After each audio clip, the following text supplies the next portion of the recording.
rómske deti obedovať v školskej jedálni spolu s ostatnými.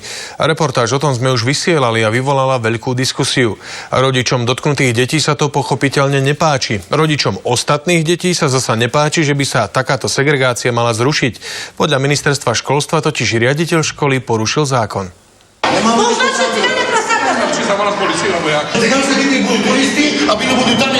Ani príbor nevedia do ruky chytiť. Aspoň to lžičou, keď nie príborom. Dostať sa z tohto začarovaného kruhu je podľa rodičov detí, ale aj vedenia školy veľmi zložité. Chodia veľmi špinaví, hygienicky je to katastrofa.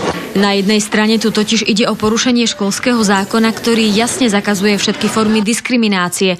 No na strane druhej väčšina rodičov tvrdí, že tieto deti sú tak problémové, že si nevedia predstaviť, aby obedovali spoločne s ostatnými. Pľuvance a niečo podobné je na bežnom poriadku. Sú ťažko zvládateľné proste. Zamestnanci školy dokonca vravia, že tieto deti ani nechcú obedovať v školskej jedálni. Oni utekajú z tam, kde jesť tu. Ja chcem sedieť tu s kamarátkami, lebo tu mi dáte jesť, tu mi porežete mäso. Po odvysielaní našej reportáže bola zvolaná školská rada, na ktorej rodičia vyjadrili jednoznačnú podporu riaditeľovi školy.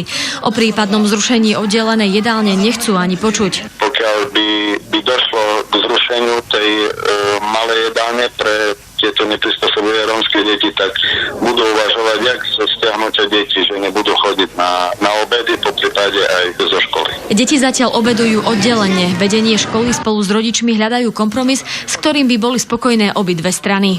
V prípade nespokojnosti rodičov so spôsobom stravovania v školskej jedálni by sa mali obrátiť so svojím podnetom na zriaďovateľa.